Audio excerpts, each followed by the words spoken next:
Well, good evening and welcome to Tucker Carlson tonight. House Republicans Trey Gowdy and Bob Goodlatte are demanding the appointment of a new special counsel to investigate the abuse of civil liberties by the DOJ and the FBI. We'll have the latest on that in just a minute.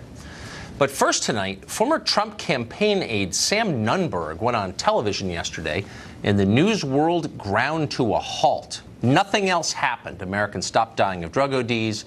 The world's post-war order stopped collapsing. Robots stopped taking our jobs. The borders were secure because for most of the day, all that mattered was Sam Nunberg. Watch. Good evening. I'm Erin Burnett. Out front tonight, breaking news. Defiant and speaking out, Trump's former campaign aide, Sam Nunberg, refusing to comply with a grand jury subpoena in the Russia investigation. This is exactly what the White House did not want to hear. So you have to wonder, what does Sam Nunberg really know? Perhaps unprecedented comments from a former Trump campaign aide who says he's been subpoenaed. In the history of American news media, we had never witnessed anything like this. Who writes news copy? Russian bots, non-English speakers for sure. Sam Nunberg speaking out. But wait, who is Sam Nunberg exactly? Well, until just yesterday, he was a pretty obscure part-time political consultant from New York City who's apparently been struggling with a substance abuse problem. He's actually a pretty nice guy, but you've probably never heard of him. Almost nobody had heard of him. And now the media are telling you that Nunberg could be the key to this whole scandal, the John Dean of this fake Watergate. Except that unlike John Dean, Nunberg was nowhere near the decisions when they were made. He worked at a low level of the Trump campaign before it was actually a campaign. He left almost a year and a half before the election. If there was indeed a Russia conspiracy, Sam Nunberg would not know anything about it. More likely, what was going on yesterday, Nunberg brilliantly played the press, because it turns out this Friday he's talking to Robert Mueller's investigators, which is yet another measure of how absurd this independent counsel investigation is if you're talking to Sam Nunberg. Others, though, have been charged with perjury after doing interviews with Mueller's investigators. Nunberg will not be. Why? Because he just admitted in public to being an alcoholic and then acted like a lunatic on television for hours. It is the perfect preemptive insanity defense. Mueller can't indict him. After yesterday, no jury would convict Sam Nunberg. Was that Nunberg's plan? Well, we don't know, really. But if it was, none of the people interviewing him yesterday would have figured it out, because there is nobody dumber than most cable news hosts at CNN and MSNBC. How dumb? Well, dumb enough to see Russian saboteurs under every bed. Russia, the place, the actual country, is grim and hopeless. It's got a lower than replacement birth rate. It's got waning power on the world stage. It has one military base outside its borders. It's not a major player anymore. But the imaginary Russia, the one you see on television every night, has never been more powerful. At the DNC and NBC News, Vladimir Putin is diabolical and omnipotent. Putin put Trump in office. He gave the Senate nomination in Alabama to Roy Moore somehow. He empowered the NRA. He likely handpicked seasoned masters of espionage like Sam Nunberg and Carter Page to undermine our democracy. It's delusional, but they fervently believe it. Meanwhile, back in the real world, evidence mounts that the actual problem is not the Russians or Vladimir Putin. It is the corrupt and decadent and resolutely stupid leadership of our own elites. That is why Trump got elected, in reaction to them. That's why the European Union is in the process of collapsing. Just this weekend in Italy, while we were all talking about Sam Nunberg, the ruling party there was crushed while anti-establishment candidates won big. Voters, the polls showed, were deeply unhappy with economic policies that have enriched a few while stealing the future from young people. They hated the immigration policies that have crushed their national culture under waves of migrants. Sound familiar? Well, there, as here, the elites have failed. But they can't admit that. They can't face their own failure. So instead, they blame the unseen hand of Russia. Former Obama official Samantha Power actually said that out loud in a tweet. Russia won the Italian election, she explained. Well, maybe Samantha Power and her friends at MSNBC and the rest have no choice but to keep pretending. If our ruling class admitted the sad truth about Russia, they'd have to take responsibility for their own ineptitude and failures, and they won't, and so the insanity continues. Christy Setzer is a Democratic strategist, president of New Heights Communications, and a connoisseur of the Russia story. She joins us tonight. So, Christy, this Italian thing happened, and I'm not saying it's the most important thing to happen this year, but it's another domino that is leading clearly toward the dissolution of the European Union, toward the order in Europe, and in this country, by the way. Russia did that? It's possible that they played a role. It's possible. What we have seen, and these two things can both be true at the same time. It can, one, be true that organically, independently, we are seeing across the globe these movements that are populist, that are anti-immigrant, that have a lot of different things in common, and also it being true that Russia's sort of stirring the pot. We have recently found out that that Russian troll farm was spending $1 million a month in 2016 in the U.S. elections to sort of, again, stir the pot, to influence their elections by supporting Donald Trump and going negative on Hillary. The Democrats spent over $1 billion. Look, I'm not saying that Russia is not trying to destabilize the United States. What I'm saying is it's irrelevant. And if you look at the actual poll numbers, they show pretty consistently in a lot of different countries that people are dissatisfied with the leadership of the people in charge. And that's why Trump got elected. That's why Brexit happened. That's why Scandinavia is about to turn. That's why we almost had Marine Le Pen in France. In each one of these cases, the elites, rather than accept any responsibility, blame an unseen foreign hand. You don't see a thread here? I think, as I just said, that both things can be true. It is true, on one hand, that that there was unrest among the country that was unhappy with the leaders that that they'd been given for the last, I don't know, couple decades. At the same time, it's also true that Russia has been grooming Donald Trump for years. At least that's what the Steele dossier says. But hold on, wait.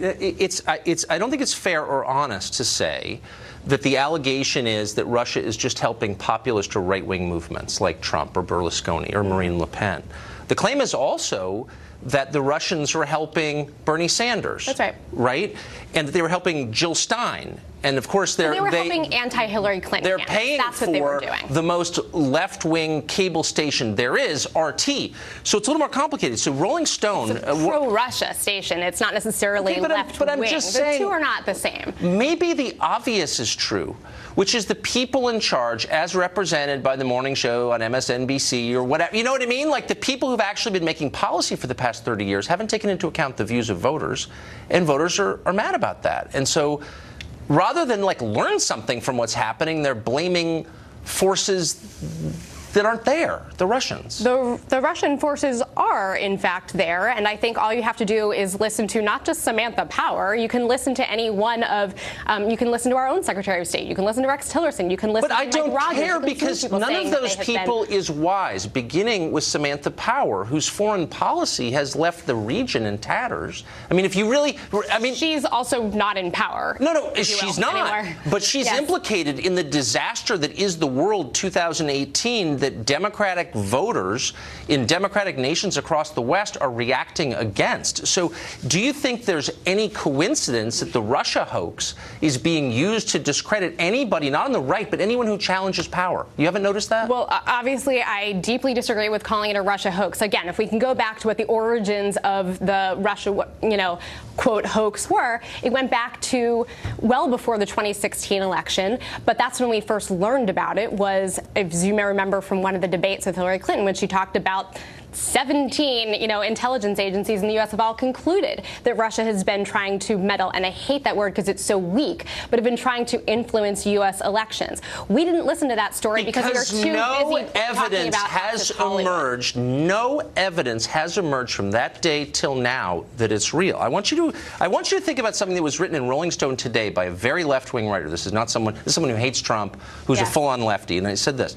By an amazing coincidence, virtually all the anti-system movements and candidates that so terrified the political establishment just 2 years ago have since been identified as covert or overt Russian destabilization initiatives run by Putin. It's not clear to you that this is a reaction against voters who are mad because nothing is working for them, and rather than listen to them, the elites are like, oh, it's not our fault, it's Putin's fault. You don't see that at all? Look, I think. Well, you just one more time that that's part of it, or no? I keep asking you the question because I'm amazed that someone as smart as you doesn't see that what ties claims that implicate Bernie Sanders and Donald Trump is maybe defensiveness on the part of the people in power. You don't see that. I believe that both things are true. I believe that there was populist unrest in our country in 2016. I also believe that the Russians both saw that, leveraged it, took advantage of it, and kind of fanned the flames of it so that they could install somebody that they saw as willing to do their bidding. But there's no evidence they did that. There's plenty of evidence that they did that. Go back to the Trump Tower meeting. Look, I've been doing this for a year and a half. I can't even. I wanted to keep this at a higher level because when we get right down to the details, it gets so frustrating that I can't. It does. I can't continue. Christy, thank you so much. Tucker, thank you. Britt Hume is Fox's senior political analyst, and he joins us. Britt, you've been in the media for a long time, in television for many decades. When you saw Sam Nunberg on yesterday, did you think to yourself, I would have put him on if I were bureau chief, or I wouldn't have put him on if I were bureau chief? Well, I very much hoped, Tucker, that I would not have, and it was worth noting that before the day was over, CNN's Erin Burnett had looked at him and said, I smell liquor on your breath. Could she have been the first and only CNN anchor to notice that the guy was probably drunk? Not only that, he's plainly a very troubled soul. And, you know, as a journalist, when you come along, you don't have to make a psychiatric diagnosis to recognize that somebody you're talking to may not be, you know, okay, and that whatever this person says may be indeed questionable. And yet this guy held sway over the airwaves, as you pointed out earlier, for hours on end, particularly on CNN, but I guess others picked it up, and it got quite a rod yesterday. And, of course, the principal thing that made the headline, Tucker, was when he said that he wasn't going to cooperate with Mueller. Well, by this morning, that was all gone, and he said, indeed, he was going to cooperate with Mueller. As a matter of fact, he has very little choice. But that was a non-story that lived all day long because it feeds this whole narrative that there's something terribly wrong and that we have an unqualified president under the influence of Russia and God knows what else. And so to make that point, you have someone who's under the influence of alcohol to jump around in the set and humiliate himself, but not only that, degrade the person who's interviewing him. I mean, I wonder if there's a cost long-term when you do stuff like that.